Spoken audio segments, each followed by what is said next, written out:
Welcome back to Everyday English Podcast, where we help you survive life in English. Today, we are stopping a disaster before it happens, because one wrong word here, pointing to your head, and you might look like a mushroom for 3 months. Imagine you are sitting in the chair at a trendy salon. The cape is tied tight around your neck, and the stylist holds the scissors right near your ear and asks a question you do not understand, and your heart starts beating fast. Do you just say yes? I actually cried once in London because of this. I asked for a little off the top, and the barber shaved it almost completely off, and I had to wear a hat for 6 weeks because it was so humiliating.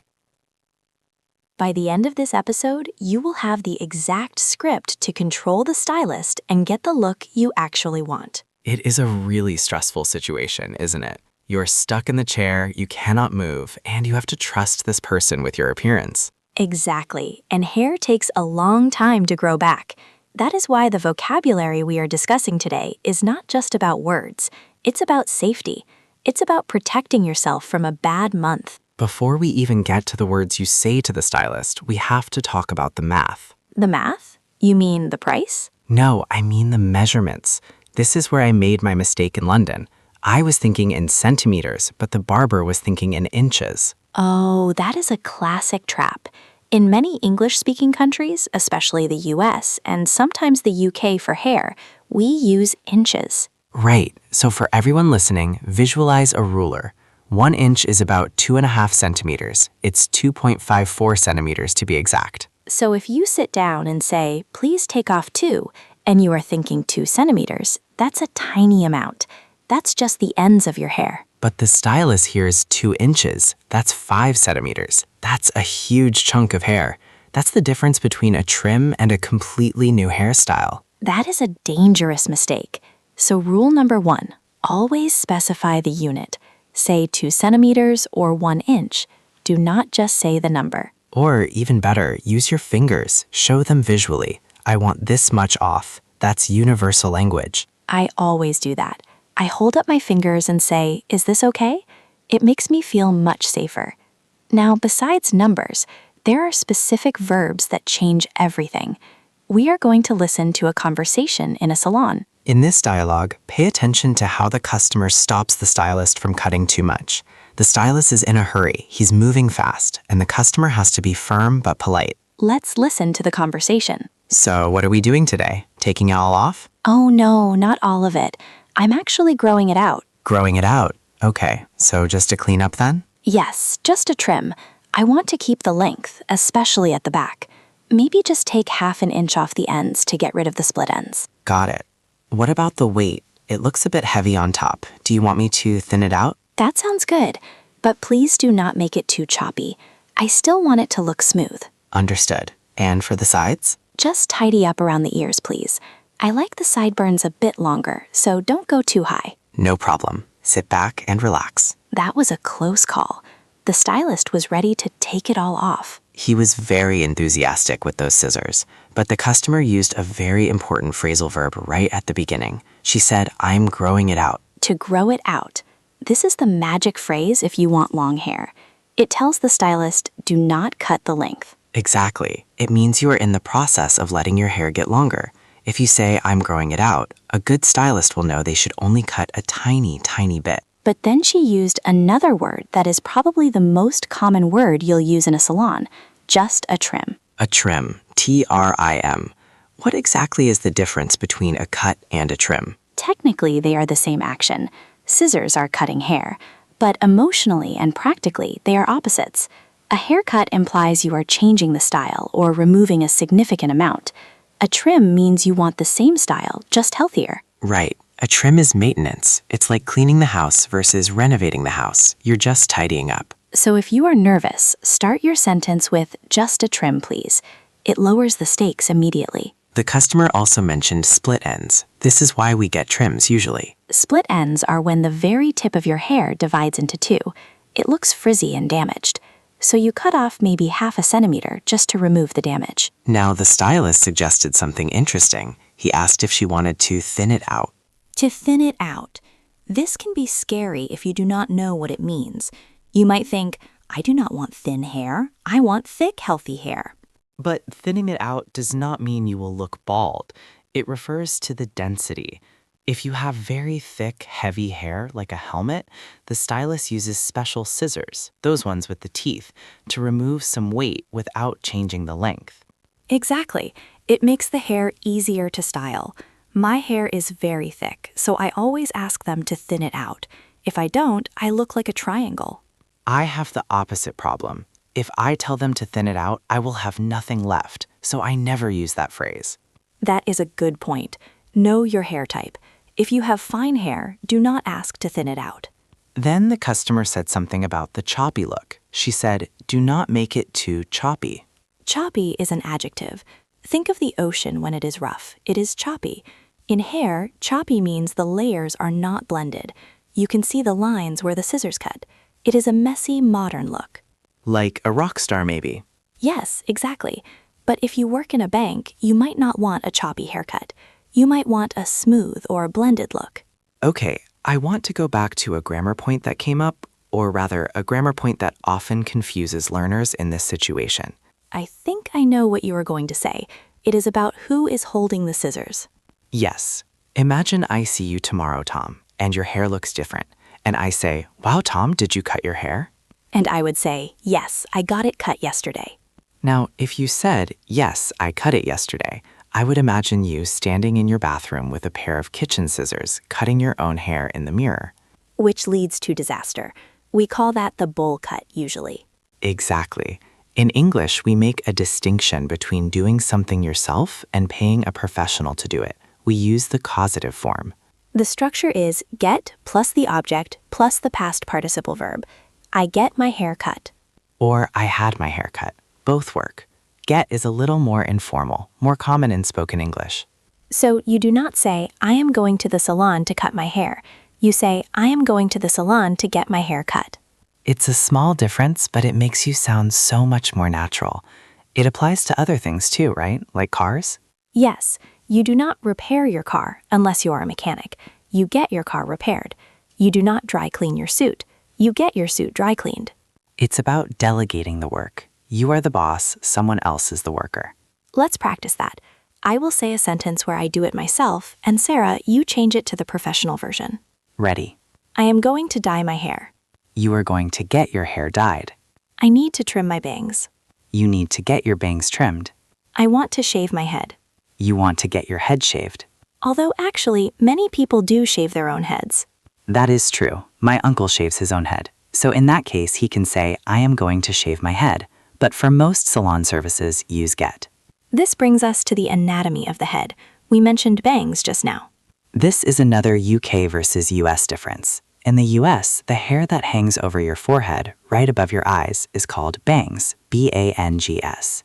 But in the UK, and often in Europe, they call it a fringe. Like the fringe on a carpet. Exactly. So if you are in London, ask for a fringe trim. If you are in New York, ask for a bangs trim. What about the hair on the side of your face, right in front of your ears? Elvis Presley was famous for these. Those are sideburns. Sideburns. That is a funny word. It is. And for men especially, this is a crucial area. You have to tell the barber how long you want them.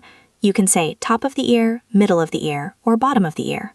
Or if you are me, you say, please do not touch them. I am trying to look like a 1970s rock star. And they will probably ignore you and cut them anyway. Probably. Now, what about the back of the neck? There is a specific word for that area where the hair ends and the neck begins. That is the nape, N-A-P-E, the nape of the neck. You might hear the stylist ask, do you want the nape squared off or rounded? Squared off means a straight line across. Rounded means, well, a curved line. It looks a bit more natural. I always ask for a taper at the nape. Oh, that is a pro word, taper, T-A-P-A-R. What does that mean? It means the hair gets gradually shorter and shorter until it disappears into the skin, so there is no hard line. It looks very clean and professional. A taper is great. It grows out very nicely too. See, I used the phrasal verb grows out. You did. If you get a squared off line, when it grows out, it looks messy quickly. If you get a taper, it lasts longer. We also heard the customer say, keep the length. This is a great phrase. Keep the length. It is a polite way of saying, do not cut it shorter. You are saying, I like how long it is. Just fix the texture or the health. You can say, keep the length on top, but cut the sides short. That is a very popular men's style right now. The fade. Yes, a fade. That is when the sides are extremely short, almost shaved, and they get longer towards the top. If you walk into a barber shop today and just say, give me a fade, you will look very stylish. It is hard to mess that up. Unless they fade it too high, and then you look like a pineapple. That is true. Hair is risky business. Before we review the vocabulary, I want to take a moment to ask you something. If you are enjoying this breakdown of real-life conversations and you want to make sure you catch our next episode on surviving job interviews, make sure you are subscribed. We release these episodes to help you build confidence in specific tricky situations. So if you hit that subscribe button, you won't miss the next survival guide. Okay, let's go back to the stylist chair. There is one more area we need to talk about, the part. The part, P-A-R-T.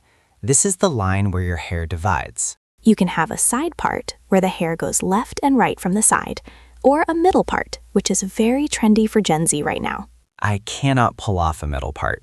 I look like a librarian from a cartoon. I think you would look distinguished, but you have to tell the stylist where you part your hair. Usually they will ask, where is your part? And you can just point, or you can say, I part it on the left. Sometimes, if you want to change your style, you can ask them to change the part. It creates a lot of volume. Volume. That means how big the hair looks, right? Yes, big hair has a lot of volume. Flat hair has no volume. Layers usually help with volume. Let's talk about layers for a second. We heard it in the dialogue. Layers are when the hair is cut at different lengths, so the hair underneath is long, but the hair on top is shorter. It allows the hair to bounce and move. If you do not have layers and your hair is all one length, we call that a blunt cut. Blunt, B-L-U-N-T, like a blunt object. It means not sharp, but in hair it means a heavy, straight line. So a bob is usually a blunt cut. Exactly. So your menu of options is layers for movement, blunt cut for a strong line, thin it out for less weight, keep the length to grow it out. It is like ordering at a restaurant. You have to know the menu. It really is. And just like a restaurant, if you order the wrong thing, you still have to pay for it. And you have to tip. Yes, do not forget to tip, even if they cut it a little too short. Let's listen to the dialogue one more time. Now that you know about growing it out, trimming, thinning, and sideburns, see if you can visualize exactly what the customer is asking for. Listen closely to the polite corrections she makes. So what are we doing today? Taking it all off? Oh no, not all of it. I'm actually growing it out. Growing it out? Okay, so just a cleanup then? Yes, just a trim. I want to keep the length, especially at the back. Maybe just take ½ an inch off the ends to get rid of the split ends. Got it. What about the weight? It looks a bit heavy on top. Do you want me to thin it out? That sounds good, but please do not make it too choppy. I still want it to look smooth. Understood. And for the sides? Just tidy up around the ears, please. I like the sideburns a bit longer, so don't go too high. No problem. Sit back and relax. Did you catch that? Just a cleanup. That is another great casual phrase. I just need a cleanup. It is synonymous with a trim. It implies you are happy with the style. It just looks messy. Now I want to do a little visualization exercise. Everyone listening, unless you are driving, take your hand and touch the nape of your neck. Right at the back. Feel the hairline. Now, move your hand to your sideburns, in front of the ears. If you are a woman with long hair, you might not have distinct sideburns, but you still have hair there. Now, find your part. Is it in the middle? Is it on the side? Knowing the geography of your head helps you give directions. Exactly.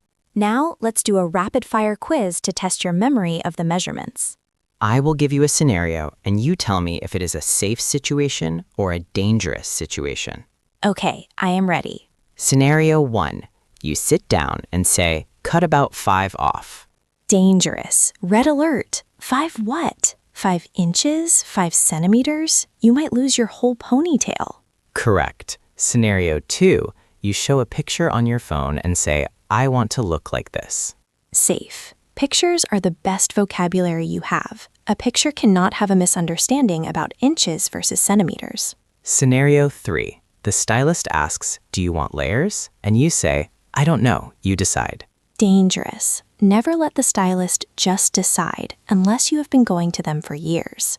You decide is code for do whatever you want, and they might want to give you a purple mohawk. I think a purple mohawk would look good on you, Tom.